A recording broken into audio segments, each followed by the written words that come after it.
What's up, y'all? My name is Ian Edwards, and welcome to the Soccer Comic Rant. And it's international break, but we got a decent amount of topics to discuss, like Ronaldo's 900th goal for club and country and his 901st goal for club and country. How much do the Saudi Arabian League goals count? Was this a smart move on his part to go there and pad the stats, or should we give him respect because he's still scoring in the Europa Nations League? You know, Scotland, two heartbreaking losses, one to Poland. We'll discuss if they got ripped off or not. That a pen? No. We'll talk about England in the Nation League, Euros. We'll talk Scott McTominay. We'll talk the United States in the, is it CONCACAF Nations League It's Euros, a or was that friendly. a friend? It's a Just a friendly, friendly, that one. Yeah. just a friendly, but they lost to Canada, which is one of Lee's adopted countries. So we find out how you feel about that, because has America ever lost to Canada when Canada is being coached by an American coach who should be America's coach? So we'll see to that. And a 16-year-old kid just scored his second MLS goal. So that's great for him. I think he plays for the Metro Stars. And we started following each other. So I saw the highlights of his. Let me see if I can find. But while I'm doing that, let's give it up for Lee Hudson, stand-up comic, Southampton fan, rocking his England shirt. And one of the things we're going to discuss also is England versus, no, not England versus Southampton, Man United versus Southampton next weekend. Who Oh yeah.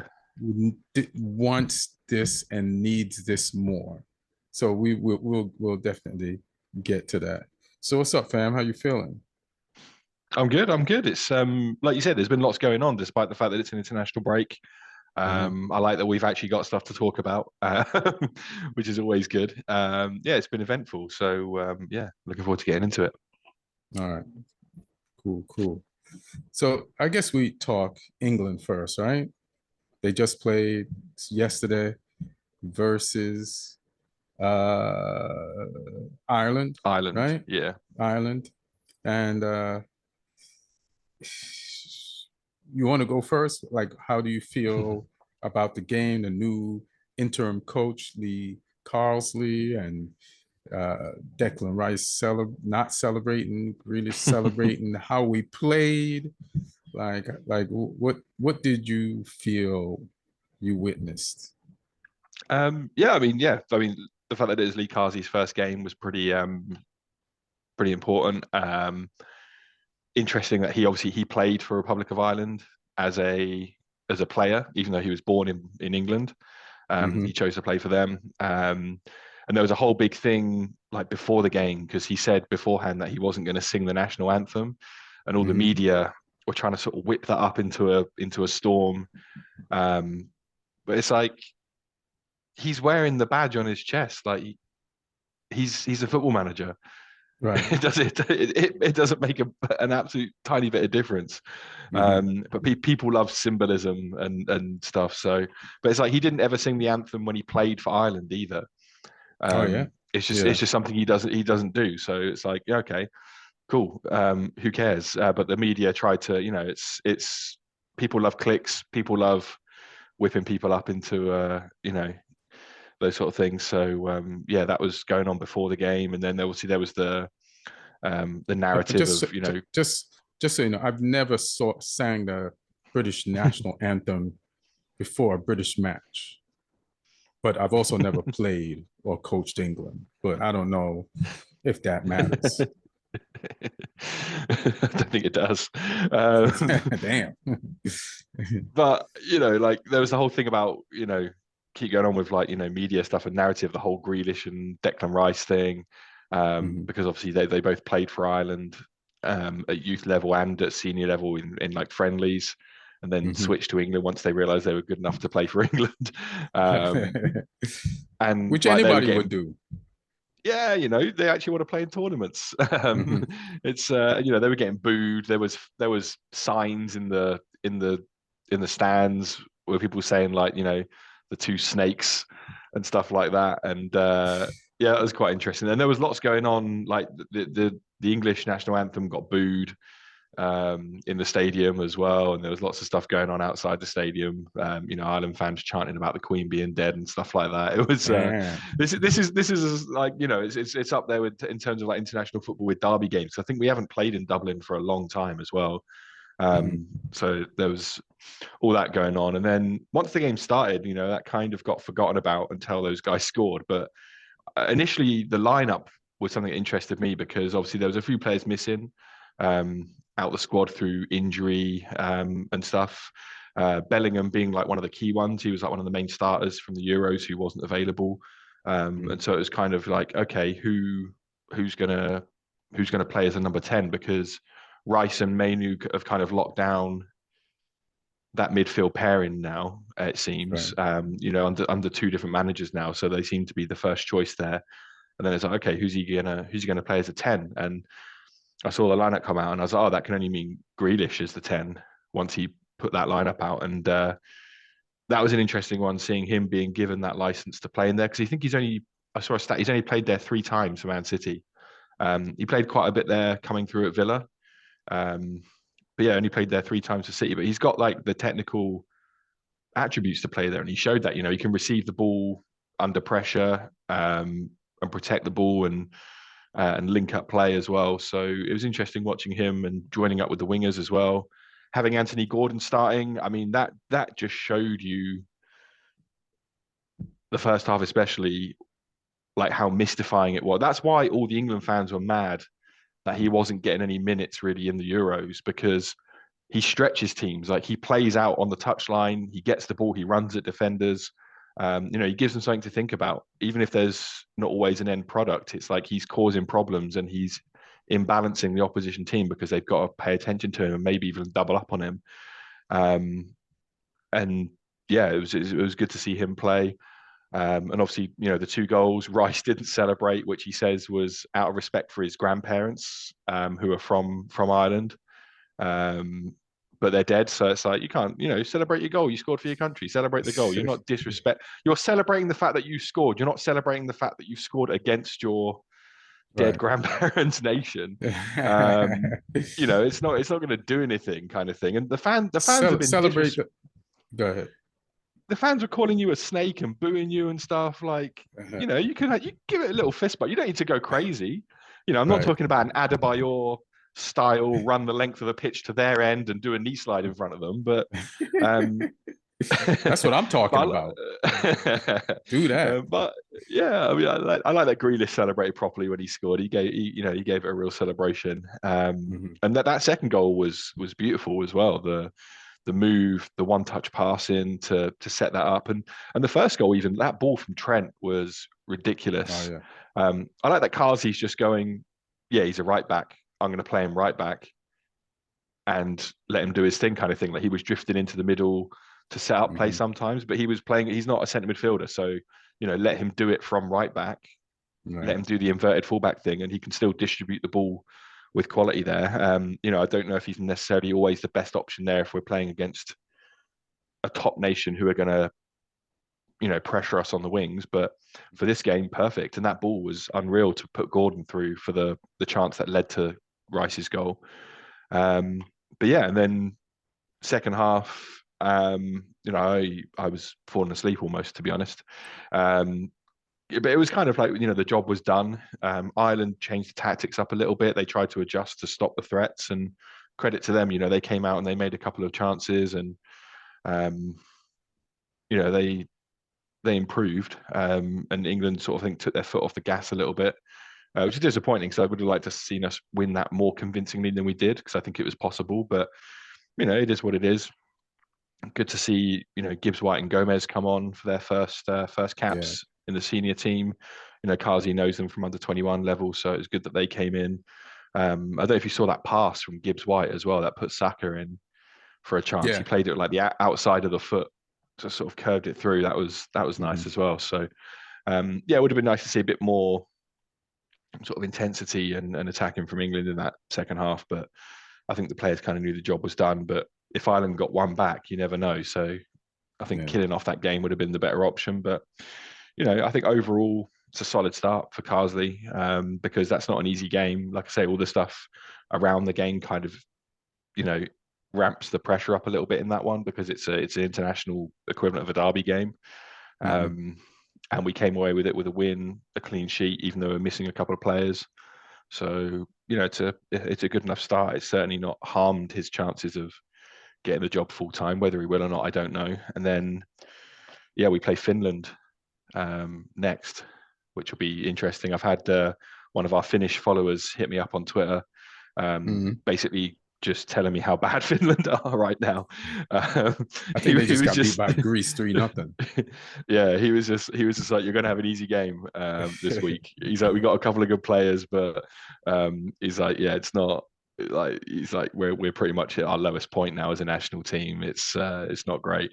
So yeah, props to Juha. I'm probably butchering the pronunciation of that. Juha reached out on Twitter and was chatting to me about that. So that'll be an interesting game. It'd be interesting to see whether Carlisle. Let's hope you're right. I don't know if Carlisle will mix it up for that one at all and rest some players and give some other players a chance from the start, or what his thinking is there. So we'll see, because he didn't make any subs until like the 75th minute or something. Yeah, and that's what I wanted to talk about. Like, I even wanted to talk about the second half first, because like you said, it got a little boring.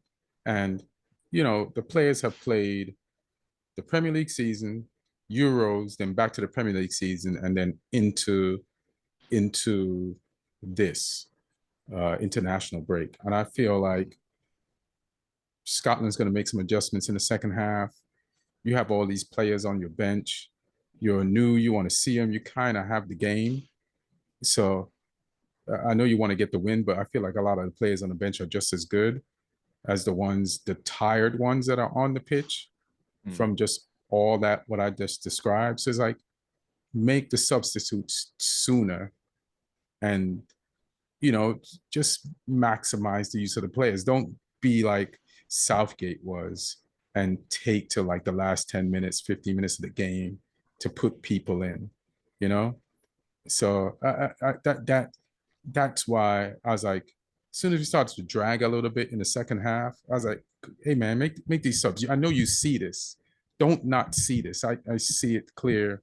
Make these subs. But that's the one thing that I would hold against him. Freshen this thing up soon as. And I like how attacking we were. And you were talking about there was life on the left side of our pitch. More life in the first half than the entire Euros. And we made it to the finals of the Euros. So in Lee Carlisle's first game as England's head coach, we had more life in the first half on the left side of the pitch than the entire Euros. And we played overtime in some of those Euros games. And it's like, yeah, you have to put left-sided players. You got to select them and you have to play them in order for them to, like you said, stretch the field and also keep the opposition guessing. So I agree with that. I think it was overall good. And it was, that first half was the first non-boring first game by an English coach in a long time. I remember Southgate's first game as an England coach. Ugh. I think it was a draw, but it was just, ugh.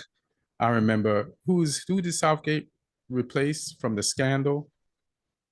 Allardyce. I think Allardyce won 1-0 or something like that. That was just, ugh. Like, it just has a bad taste. And then I think Roy Hodgson was before that, like his first game.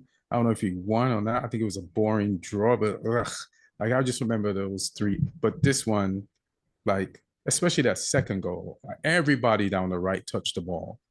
Midfielders, wingers, then it comes into Grealish, bangs it in the net, and great celebration.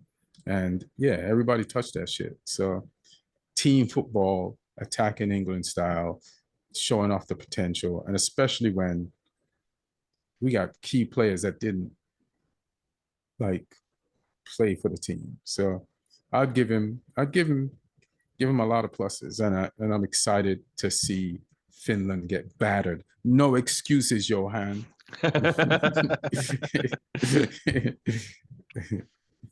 Oh, Is there anything else you wanted to finish on that? No, that's pretty England much it. side? Like I say, I'm curious to see who he plays against Finland. I want to see Tino Livramento get some minutes this time. Yeah. Still got some affection for him after he was at Southampton, so I'm glad he's in the squad. But yeah, he didn't come on. But yeah, I think like the players he did bring on eventually, like Eze and Bowen as well, like they can be trusted for more minutes. Yeah. I'd like 100%. to see Eze start a game as well. So hopefully he can get that against Finland. But yeah, we'll see. Yeah, and it was good to see Grealish back too. I feel like that was Southgate's mistake, even though you'd have to sacrifice Gordon or Eze.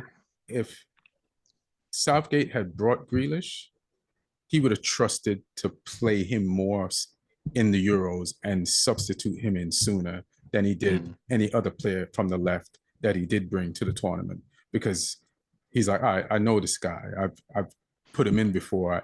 The fear that Southgate has of, or a lot of coaches have, of playing a player that they're not sure about would have been alleviated if Grealish had went on that tournament trip to the Euros. But yeah, we'll see. We'll see what's up. Do you want to talk Ronaldo's lucky 900th goal and his even luckier 901st goal? Because here's the thing. He scored the 900th goal, and a lot of guys on ESPN were like, yeah, he's great. He scored. He's amazing. They gave him his props. But they're like, why is he still in the team? Because in 2 years from now, he's not going to be faster. He's not going to be better. And it's like, why wouldn't you mess around? And everything that's happening now is for 2 years from now, the World Cup in the US. So it's like, why are we playing him, or the Portugal team playing him now? So do you think, despite today, like, and I don't disagree with them, it's like, it's a conundrum, right? Like, do you think he should be in this Portugal team, or they should just dead it now? I mean, it's got to be a brave manager who tries to make that decision for him. Like, it kind of needs to be his decision. And I mean, I saw an interview with him talking about how like his reasons for crying after that missed penalty, and it was like pure narcissism.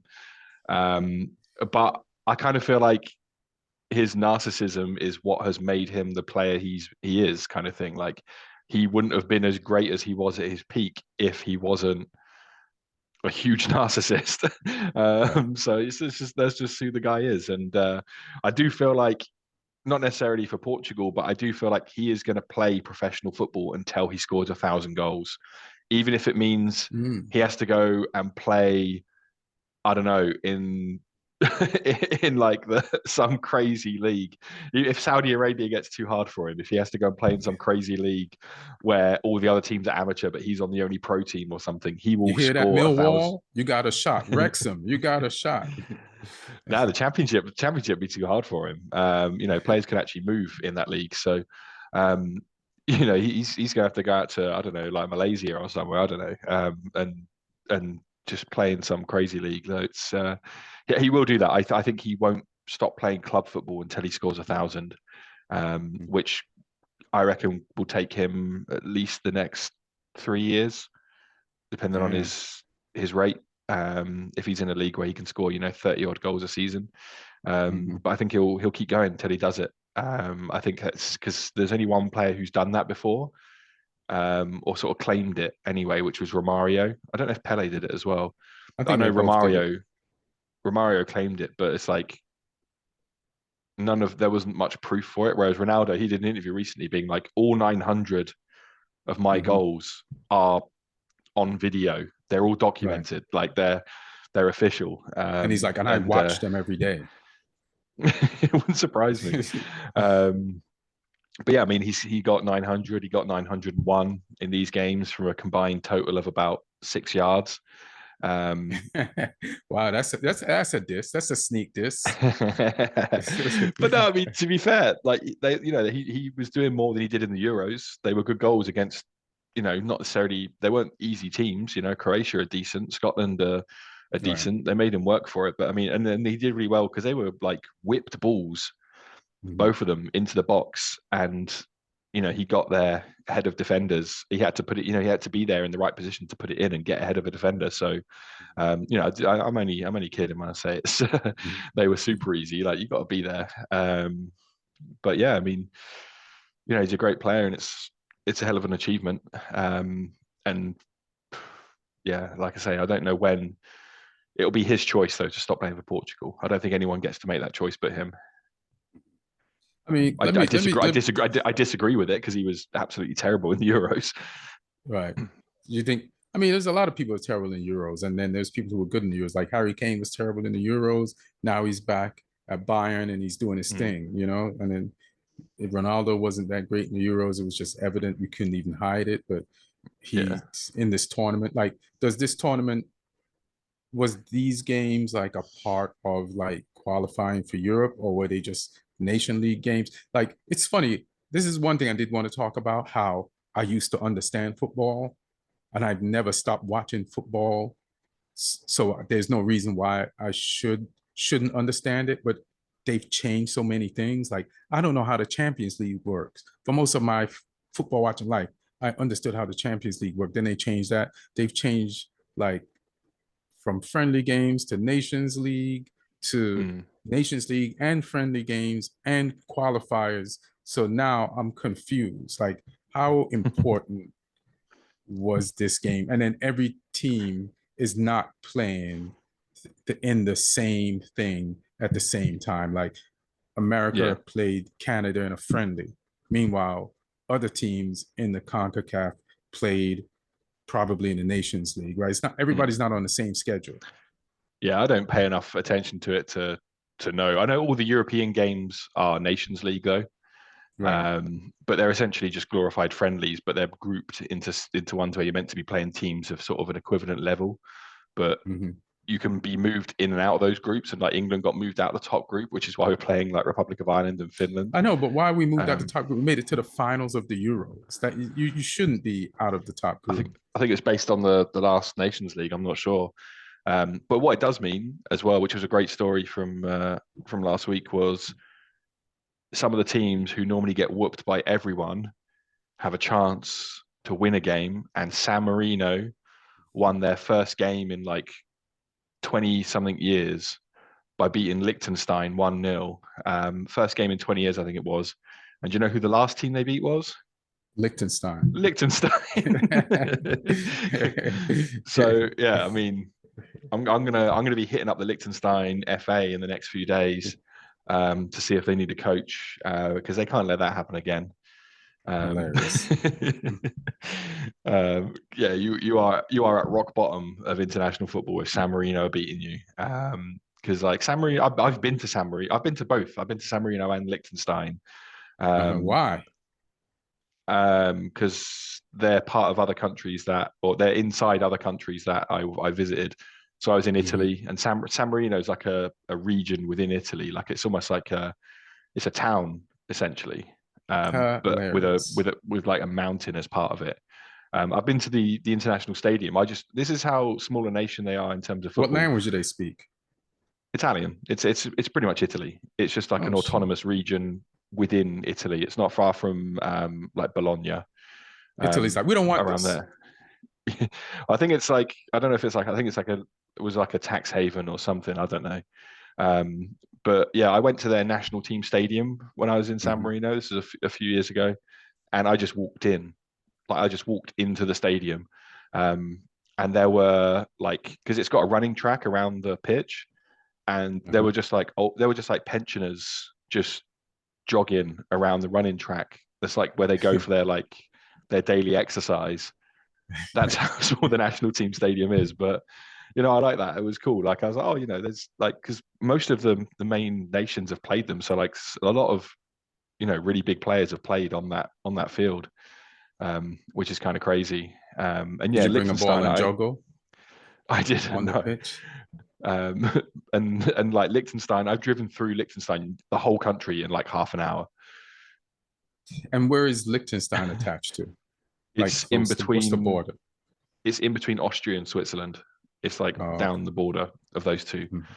Mhm. So yeah, it's right in there, but it's tiny. But yeah, that's what the Nations League does. It gives teams like that a chance to face, because normally they're like in a group as the bottom seed against teams that are just going to destroy them. So yeah, it was good to see San Marino get that win. Like, people going crazy online for it. It's a nice underdog story. Yeah, that's pretty much what the Nations League is. I don't think it really counts to anything because there's actual qualifying groups for the tournaments. Speaking of underdog story, like Scotland is kind of an underdog, and it's relevant because they just played and lost in the last minute to Ronaldo's 901st goal, and that's the second game they've lost in the dying embers of their international games in a week. And Scott McTominay scored in both. So you play Scott McTominay in the right position, he will do some damage. Put him on the end of some crosses. He can get there. I still don't regret the fact that he left United. I'm glad he got out and he got that reception in Napoli when he landed at the airport. And it's good that the Napoli's can see him do good internationally and be like, oh shit, look, we really can't wait now until our season restarts. Do you think though that Poland, Martin's team, ripped off Scotland in the first international game? And should that have been a penalty? I don't think that shit should have been a penalty. And the fact that they have VAR and it didn't overturn that was bananas to me. Like, you got to understand what a dive is. Yeah, I mean, he's gone looking for it, but I mean, it's still silly from the defender. Like, he's given the referee an opportunity, but I'm not sure. I thought he touched the ball though. That's the whole thing. Like, from the angles they showed, he touched the ball, but then he did act like he did foul the guy. Like, he didn't no objecting to anything. He just was like a condemned man, knowing that this was going to be a pen. I was like, nah, you kind of touched that ball, bro. You should stick up for yourself. Yeah. But I mean, yeah, conceding 2 penalties in a game is pretty rough when they actually played pretty well for a lot of that game. And the heart, like you said, the heartbreak as well of giving it away last minute to Portugal as well, because they were 1-0 up, and I mean they were conceding chances after chance, and the keeper was making good saves in that one against Portugal. So I think Portugal they deserve something out of it, but yeah, it was a little bit harsh to. You mean Scotland, right? To have that. Deserve something. Yeah, against Portugal. Yeah. But I think Portugal deserves something. So because they made the Scotland keeper gun, they made him work a lot. Yeah, and he busted his ass, and at least, hey man, Ronaldo scored on you. You're one of his 901st victims. You're actually the 901st victim of Ronaldo. So, hey man, Bruno played well in that game. He scored a banger. Leao just terrorizing Scotland down the left, and sometimes Leao and Dembele and somebody else. They sometimes is another player that gets put in the same category of like they're flashy, they're exciting, but they don't deliver in the final third. And I feel like Leao and Dembele, I can't remember who the other guys. Sometimes people don't put away the chances that these guys create. But I like how Bruno, because before Bruno scored today, Jota had some chances that were created by Leao and didn't put them away. But then Bruno definitely, like, one time that joint into the back of the net, keeper could not hold on to it. So he's having a good Euros. And There's a lot of Man United, like the lot was on there, and Ronaldo ex United on there doing his thing. So I just wanted to shout out United players. And now that those United players have played, and I didn't see none of them go down, you know, I want them to just come back to United fit. Like, just get on the plane now, come back while you're whole. And I'm glad Delot did not play. He came in late in the Scotland game, so he should be fresh. I saw Zirkzee play, and this is how I know Zirkzee is good, or that he was good, because I didn't get to see the full game, but you could tell from the highlights. If you're in all the highlights, you either did really well or you did really bad. And he did really well. And he was in the majority of the highlights. He had an assist and he had a goal. The assist was dope. And I'm just like getting familiar with like what type of player this guy is. And I might later on, I realized that I have access to the full game. And I realized that after I saw the highlights, I kind of ruined it. But I'm going to watch it again just to fully comprehend what a Zirkzee is. Because he played for Bologna in the Italian league. I didn't know we were getting him until we got him. And then we had a small sample size. And you saw him score one goal. You saw him get offsides and help us lose a goal. And then the last game, he was involved in some chances versus Liverpool. But you're like, what type of guy is this? You know, they tell us all the platforms, like, you know, the type of player he is. But now I'm like, oh, some of the stuff that they said is true. And I am like this could be something. Yeah. This could be something. From what I've seen, like he's very crafty in the box. The goal against Bosnia was crafty. Like it was like he was clever. He knew where the keeper was. He knew where he was, and it was like he sort of flicked the header backwards. And the same with like his goal against Fulham for you guys. Like it was a real deft finish. Like he knew he could just glance it across the goal into that far corner. This was his first start for the Netherlands as well. So he's still, you know, breaking into that team. But that was a crazy game as well, 5-2 against Bosnia and Herzegovina. Yeah, a bit of a wild one. I'm actually going to see a game in Bosnia in a few weeks, which will be interesting. So yeah, more on that what club another time. FK Zeljesnica, which I probably butchered the pronunciation of that. It's a club. They're in Sarajevo. It's the club where Edin Dzeko came through as a youth player, who is still playing. Yeah, for Bosnia. Yeah, still playing at like the age of 83 up front for Bosnia. Yeah, you want Ronaldo to quit? Look at this guy. He scored though. Yeah, they both did. The old men. That's it. You know, they're doing the job still. But yeah, so that was a fun one to watch back. But why are you going to that game? Are you going to be in Bosnia doing shows? Are you just going to Bosnia? Like, what's the deal? I'm just going there for a few days, going to Sarajevo. It's a cool city. I've heard good things. It's a beautiful place as well. So yeah, I'm just going there for a few days to check it out. One of my friends is doing a show there a couple of weeks before, so I might look more into that, see if I can do a show in Bosnia, which would be pretty wild. But mainly just going to just chill out, walk around the city for a few days and watch. You'll be going some wild places to chill. It's pretty chill. It's a beautiful city. It's like surrounded by mountains. It's got loads of cool like cafes and things. Damn. I've got an Airbnb with a balcony overlooking the old town. You think you do? That's what Airbnb told you. Oh no, it's the reviews are sound. Right. But yeah, I'm going to take a couple of books out there with me, just sit on a balcony, do some reading, looking at the mountains. It'll be nice. And then yeah, go watch some football. I'm just jealous because I don't know, man. I just remember doing shows in Holland and just like the cafe culture. It's like you see it and you sit down at a few cafes and you're like, oh, this is life.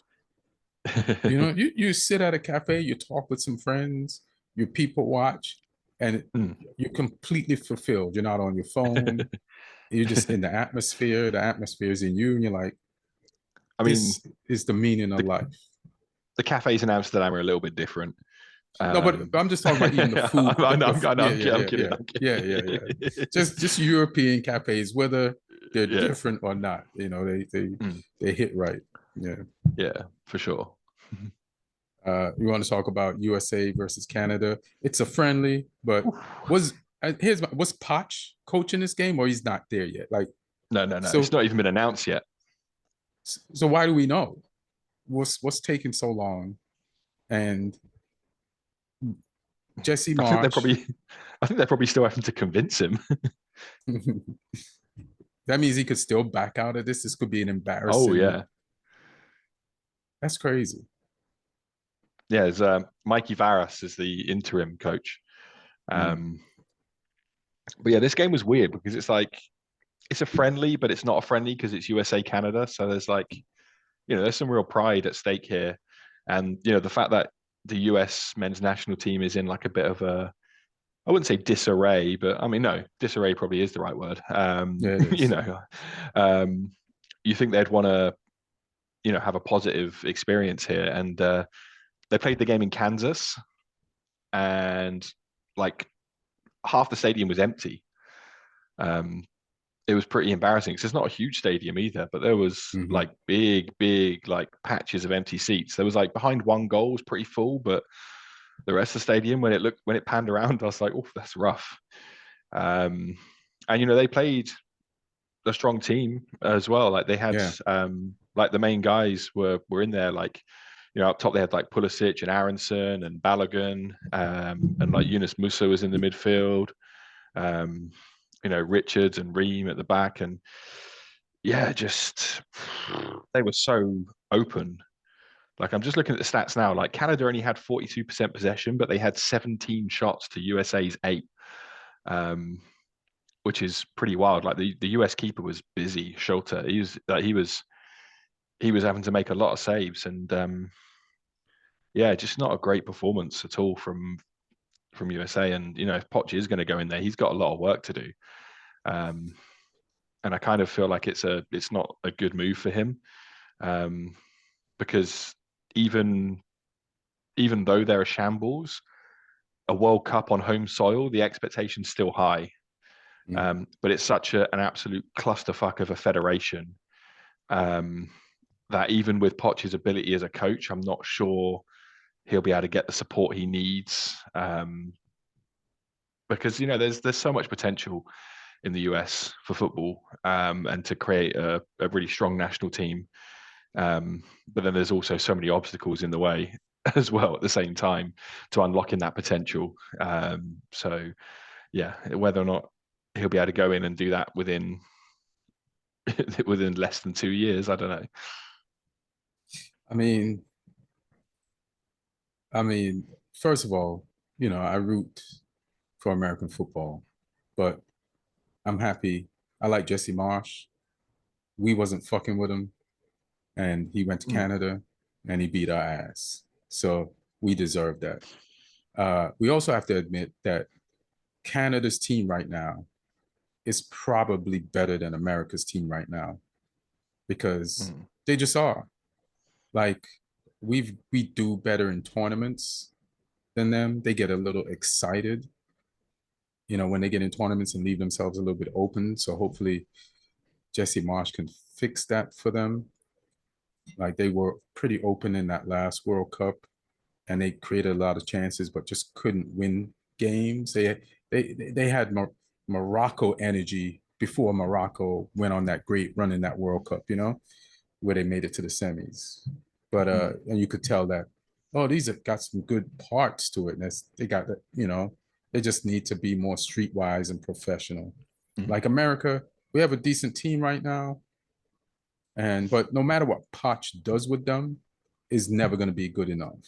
Like because our pundits have developed like a Mexican football pundit attitude where we should be the best, no matter how much we don't have a Ronaldo, we don't have a Messi, and we don't have so many players I could name that America does not have those types. Like, just because we have some players now who have made some progress and we play in Europe and they're on good teams, we're like, yeah, we should be the best. And it just doesn't work that way. We got to cook more. But I'm going to try to I'm definitely going to enjoy this World Cup on American soil. Also, the Club World Cup is going to be on American soil this next summer coming up, which is a major club tournament. So I'm going to check out some of those games. For some reason, I think Chelsea's in there. I don't know how to explain. I don't know how they got in that, but I did hear that they're in there. But I'll go check it out. But like, yeah, America is also ranked higher than it should be. So I don't know who they paid or how they did that. So then that also creates this expectation when we get beat by certain teams. They're like, we shouldn't be ranked that high. But the pundits are not being honest. So I don't know if they feel like to just demand more. I don't know what it just creates more talk. I don't know what the scam is to like promote American football. If we talk about disappointments, it makes a louder resonance, so more people hear about it. Or I don't know what the media scam is, but we should be doing better, but we can get beat by a team like Canada. So respect to Canada. I want to try to find out as well. Go ahead. Oh, sorry. I was going to say, like you say as well, like Jesse Marsch would have been a good fit for the USA because he's a coach with like a clear, defined style of play. Obviously homegrown as well, which helps. And yeah, and it's weird that it still looks weird seeing him in like a Canada tracksuit. He's the first American as well to ever manage Canada. Oh, word. Yeah, and he went full in. He wore that Canadian tracksuit on purpose versus America in America to be like, I'm all in. Like, I don't care if I never coach an American team. I'm fucking you with this team to the hardest degree that I can. And this is how, like, I'm surprised he didn't come out with like a box of poutine and a bottle of maple syrup. Yeah, I'm just pour it all over himself and wipe the poutine and just watch the game and coach the game. Yeah, he's going hard for Canada. Yeah, they've had loads of nations coach them before, just never American. They've had a bunch of English coaches, a German, Scottish coach, another German, Portuguese, Trinidadian, Ecuadorian, Spanish, Portuguese. But yeah, first American to coach Canada. I'm trying to find the name of the kid. I should just Google it through Google. 16-year-old kid.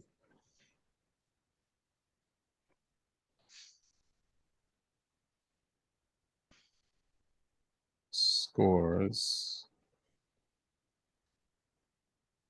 Second. MLS. Is it Julian Hall? Yeah, I think so. I mean, 16's old though, because there's a 14-year-old that made their debut this year. Yeah, I think I know that kid. He goes to Philly, but this one, scored, and I just didn't expect it. So that means how long has he been? How many times has he played? And when did he get in this? Yeah, when did he get on this team? Yeah, let me have a look. But yeah, the other one, Cavan Sullivan, the 14-year-old. I think he's down to go to City. Yeah, he's already booked at City to turn 18. But I've seen a lot of his highlights. I just never heard of this kid before. So when it popped up on my Instagram, I was like, Julian Hall's New York Red Bulls. Yeah. Yeah, he is a New Yorker as well. Like, he's from New York. And like played in their academy. Oh, that's pretty dope. So just props, Julian. And we follow each other on Instagram now. So that's cool. Unless you just follow people back. Martin will be excited because he's half Polish as well. Oh yeah. Oh Yeah. shit. All right. All Yeah, right. his full name is Julian Zakarzewski Hall. Oh, he's really Polish. Yeah, so he's got Polish mother and American father. Oh shit. That's pretty super Polish. Uh, so let's go back to the Premier League. So we got Southampton versus Man United. Southampton lost 3 games in a row, haven't won any. And Man United has won 1 game, lost 2. But Southampton, they just got promoted. So you don't expect it to be smooth sailing. If they lose 4 in a row, especially one against Man United, nobody's going to be like, fire the coach. Well, maybe you tell me if they would. Some people have been, not many, but some people not have many. been. But if we lose, there will be like demands to have Ten Hag fired because. Oh yeah. So, which team needs this most? You're at the bottom. We're near the bottom, if not right above you. But we're Man United. You're Southampton, who just got promoted, and you're a Southampton fan, and you don't want to go 4 games, no points. If you tie, it's a positive thing for you, and it's at your home. But if we tie, it's a negative thing for us. Like there's no spin on this. So I am assuming United need this shit to win more than you guys. I don't know. I'd say any team with 0 points needs it more than anyone else. You know, San Marino have won more games than we have. Hilarious. Although we did win the cup game against Cardiff, but we need this, and it's going to be an interesting game because I put some stuff in our group chat the other day about how, you know, stat wise, right. I want to hear that. We've been doing okay, and we're the only team. We've had more possession this season than Man City. We've had more of the ball than Man City. The only team that have had more than us is Spurs, with Ange Ball going on. And then there's another stat which is called PPDA, which is passes per defense. It's passes per defensive action. So it's how many passes the opposition make before you intercept or win the ball from them. So basically, like the lower the PPDA, the better your team is at pressing. So it means like, you know, so the top one in that one is Tottenham. Their average is 3.28. So the opposition make 3.28 passes before Tottenham win the ball back off them. And then we're third in that metric. So the only 2 teams above us are Brighton and Tottenham. And then we're narrowly after. Just for context in that one, Man United are right in the middle. You're below Forest and Wolves for that metric, but you're above Palace and Bournemouth, and yeah, it's an interesting one, that one. Man City are weirdly low in that one, but I don't know if that's because they have the ball pretty much constantly.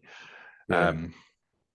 So it's that's an interesting one. So it shows that we're not playing that badly. A lot of our goals as well are never because teams open us up. It's almost always like all the goals we've conceded this season have either been through sloppy passes when we're trying to play out from the back, or set pieces. We've been terrible at defending set pieces. So we need to fix those 2 things. And then we got a chance at, you know, getting results. Like we're not, like I say, in terms of, we're not getting outdone quality wise overall. It's just silly mistakes. And I said on the previous podcast as well, like the manager has been loyal to some of the players who got us promoted, and they're some of the ones making the mistakes. So it wouldn't surprise me if we throw more of our new signings in against you guys. Like I say, we've got the Portuguese midfielder, Mateus Fernandes. So let's go Fernandes for Fernandes in that midfield. Let's let's let them battle it out. but yeah, I'm going to be at that game Saturday, sitting right by the Man United bench. So, you know, if we start winning, I'm gonna try and put some pressure on Ten Hag as well. Hilarious. I'm trying to look for big chances created, like by team for this season, by clubs, all clubs. Let me see. Because I did hear something and I want to see if it's true. How do I find, or can you find big chances created by club? I got, I've got an XG table. uh-huh. Oh, all right, so let's go use that first. Where is United Yeah. XG wise in the XG wise, table? Man United is 14th out of 20. Really? Yeah. That's not good. Slower than I thought. I mean, you're 14th in the actual table as well, so it means you're actually where you deserve to be. Ah, Jesus Christ. But you're pretty average. So your XG4 is 4.83, and your XG against is 4.66. So you're pretty much where you need to be. We're doing terribly in that, but it's only because the mistakes we make, they give up really big XG chances. So our XG against is like 7.16. So we need to sort that out. That's what it is. It's just defensive mistakes costing us. But our XG4 isn't amazing. Although it's higher than it, like we're 14th on XG, like in front of goal. So we're creating enough chances to do that. We just need to stop making, silly mistakes and giving up chances. But in terms of XG4, which is like obviously the quality of the chances you're creating or having, Man United are only slightly higher in that. Damn. There was a You're 12th in that one. 12. I wonder how do we do in big chances, but I don't want to say the stat unless I can find it. Chances in it. Let me see. You have been creating them, like, against Fulham, Fernandes had like 3 really huge chances to score. Yeah. But big chances created Premier League. What year is this? This one I'm seeing right now is not that great either. But this doesn't seem like, is this year? Let's see. Filter by the season. I don't think this is this season. This is. I've got one. I've got one for this. I've got one for this season. All right, let me see. And you are joint top with Liverpool for 9 big chances missed each. That's what I'm talking about. That's what I'm saying. So it's not like even the game against Liverpool, right? Like we both went through the stats on that. And it's like everybody's killing Erik Ten Hag. And I was having a discussion with Lloyd, and Lloyd was like, Jesus Christ. He's like, if you were their lawyer, I would be acquitting Erik Ten Hag, of being guilty of being a bad manager because he doesn't think Erik Ten Hag is gonna cut it. But it's like you're supposed to set the team up so they could score. That's your job, right? When you score, you win games. So we're creating these chances. We haven't put them away, but we still don't have our full team, and hopefully we get healthier and we get to play more of the team that we want to play. Ugarte played for Uruguay. Everybody's excited in the fan base, so that means he can come right in against you guys.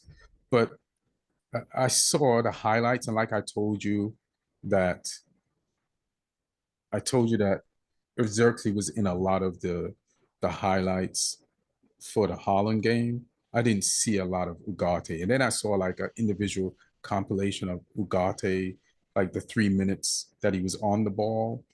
And it wasn't that impressive. All I know is that he played 70-something minutes. So I'm not going to just look at this with like United eyes or United beer goggles and be like, man, that was great. I just telling you, it was whatever.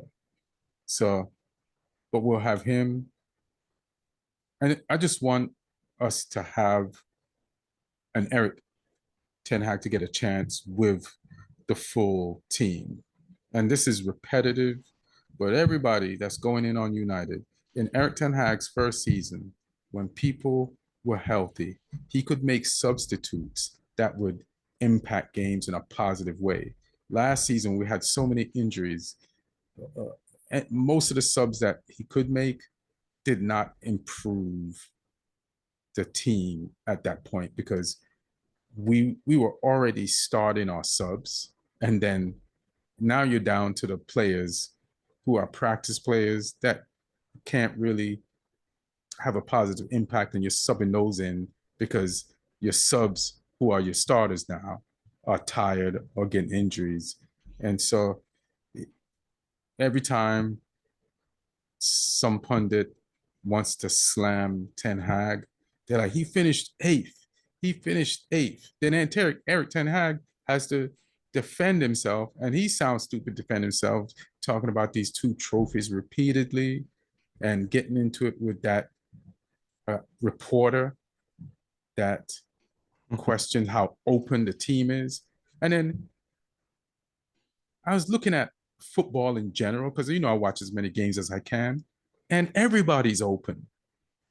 There's a style of football in the league where it's like run and gun now, in the end, like NBA style, like it's up one end, back down the other, and everybody has to get back as fast as they can to. And we definitely could seal our attack up more, so we're not that open like way Liverpool does on the slot. Like they're very conservative in the way that they attack, but they have really good players that can get goals. They have a better front three and people on the bench that could help them.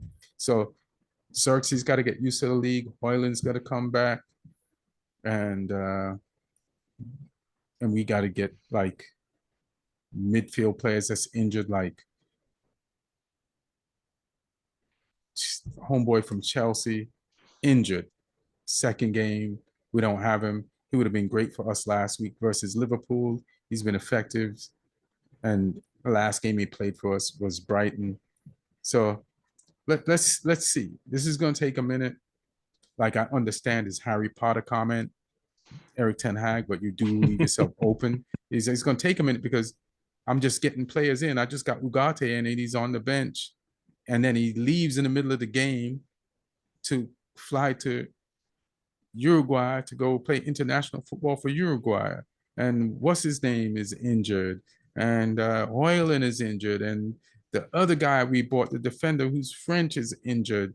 And it's like it's going to take time. So, but nobody wants to understand. They just want to slam, slam, slam.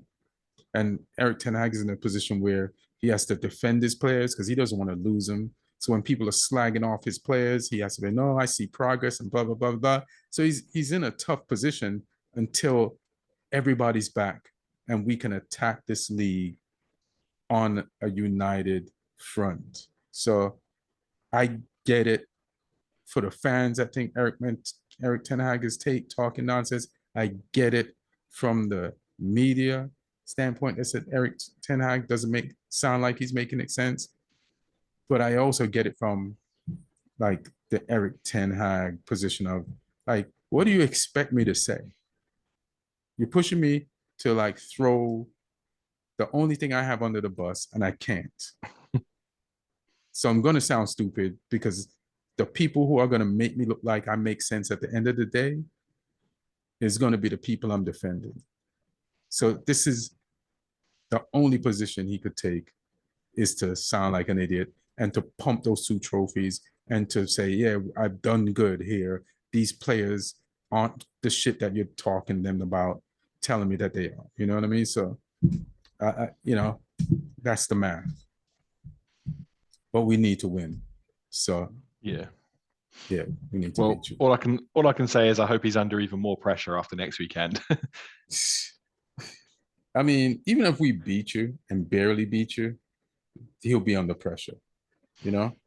Like this thing is not going to ease up until like we're up the table, and people have to respect the table position.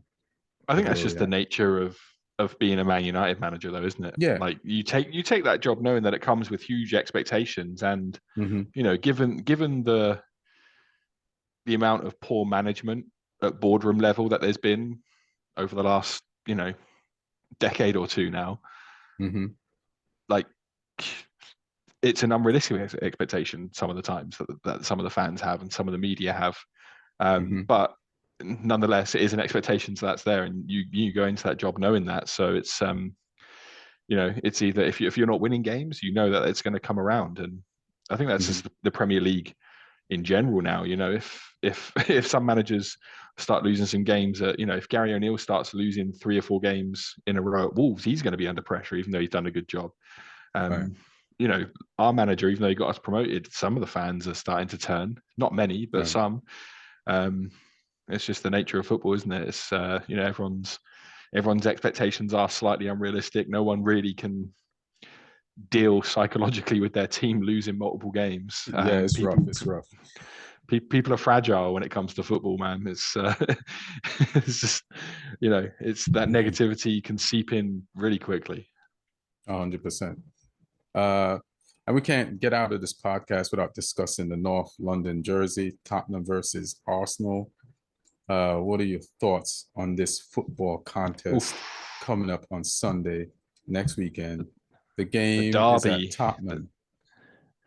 the North London derby that Declan Rice got himself banned for. Oh, yeah. So that'll be interesting to see who they line up with, whether or not they maybe slot Jorginho in there for some experience, or if they have Partey playing deeper with Odegaard and Havertz in front of him as midfielders, and then play another striker in. Because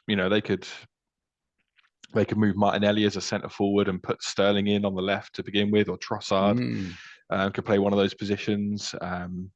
I saw some. I mean, they're only small clips, but I saw some clips of Sterling in training, and he was looking sharp. Like he was running at people, he was finishing, he was doing stuff. So it's like he could be ready. But I don't know if Arteta will keep him as like a impact player off the bench for this one, because he's still new mm. um, to the team, and it is a very particular style of football as well that he plays.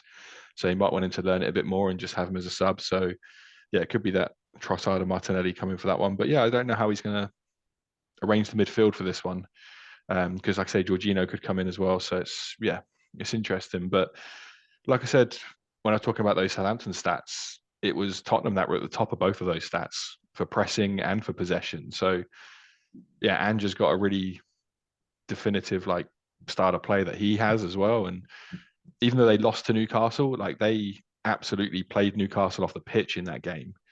Yeah. They just weren't clinical. And in the North London derby, they're gonna need to be clinical if they want to win that game.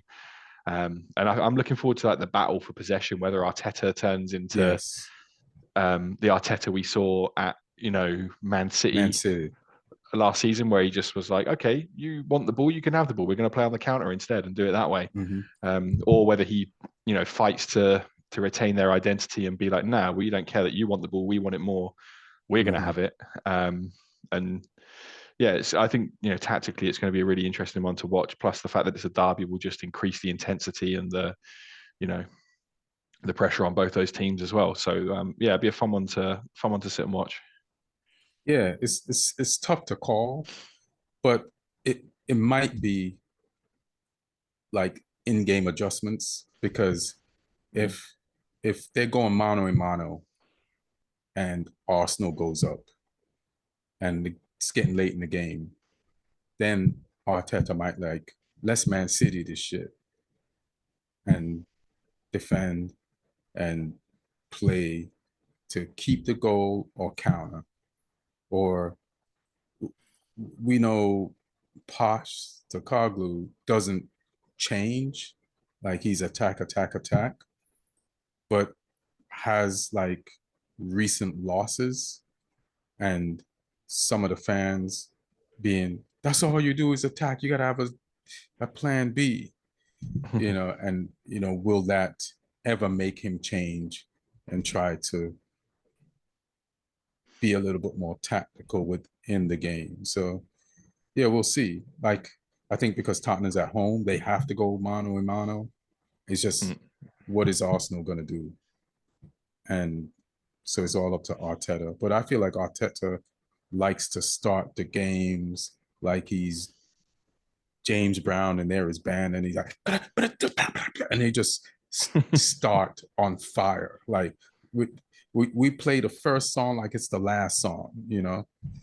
So it's going to be intriguing. It'd be, and Arsenal just dropped points. Tottenham just dropped all the points in the Newcastle game. And Arsenal is like, Man City's at the top of the table, and every point counts when you're in a race against them. So we'll see. We'll see where, towards the end of the game, where Arsenal's at. If they're trailing, does it make Arteta say, let's put Sterling in, like you were saying, like, you know, just to see what he can do? Saka, how much will Saka play this international break? He just played the full game, and then if he plays another full game, would it be make Arteta be like, Sterling, you start since you just been here practicing and chilling, or at least give Saka some type of a spell? So it's going to be interesting. There's a lot of moving parts. So we'll see what's up. Yeah. Anything you want to talk about, Bunch? No, it's pretty much pretty much covered it. I'm looking forward to Saturday's game. It's my first home league game of the season. I went to a friendly against Lazio at home, and I went to Newcastle away. But yeah, first home league game back in the Premier League for me. Yeah, I'm excited. If you give me a follow on Instagram as well, if you're not already, Lee Hudson Comedy, I'll be posting some stories from the game as well. Give you my my window into the match day experience at St Mary's. But yeah, I'm looking forward to it. Yeah, post all the United goals. And yeah, we is like, this is, Ten Hag knows this is a must-win game. And it will. The only beauty of the international break is your injured players get closer to being in playing shape without losing games. So we'll see also after the break, like, who's close to coming back. But he needs to buy time, and he needs to get this win, because after this, I think our next game is Villa. So that you just can't be dropping points like that. Let me see. Oh, you got Palace next. Palace, and that's not easy. At Palace. Yeah, and then you got Spurs after that, and then you got Villa. Yeah. So yeah, Palace, Spurs, Villa. That's yeah. He could be gone by the end of all that if he don't get satisfying enough results, you know. So we'll see. Yeah, these games get progressively harder. Yeah, it's gonna get harder, because one loss makes the other loss harder, and one drop point, 2 drop points makes 1 drop point or 3 drop points harder, you know, and it's harder to win. You know, it's just like the noise gets so loud. So Ten Hag, just buy yourself a call from the governor with the Southampton game. Sorry, Lee. Sorry. So that's it. That's it for us. I just want to pump my socials. I'm at Ian Edwards Comic on Instagram. Also, I just did a Don't Tell, which came out last week, and one of the bits is getting a some good reviews. It's a reincarnation bit, so you can go to my Instagram. So good. Don't Tells, it's there. Oh, thanks. Ian Edwards Comic. Follow me on Twitter at Ian Edwards Comic, or X. Same thing on, what is that? What's the meta Twitter? Just follow me on that. Threads, which sounds like a 80s word for clothes. And Facebook, follow me on Facebook. And yeah, come out to some shows. Got some shows coming up. Batavia, Illinois, gonna be there. Gonna be a one-nighter in Denver at the Comedy Works. I'm gonna do a one-nighter in Bakersfield, California, at the Well Comedy Club. So, you know, That's the some link. cool artwork on the posters for those as well on your Instagram. Yeah, I got a guy making them for me. So, you know, hopefully they'll get, you know, shows will get more visibility. You know what I mean? So he's doing a good job. Yeah, Michael Klein. Yeah. So yeah, hit him up if you need something. But yeah, thank you all for listening and joining. Enjoy the rest of international break. England plays on Tuesday. Southampton United first game up of the weekend, Saturday, 4:30 a.m. my time. So, you know, we better win because that's a long weekend. You know what I mean? I'll take the points however they come and play Ahmad. Jesus Christ, Ten Hag. And thanks for joining, Lee. Have a great weekend, everybody. Take care of yourself. Take care of each other. One.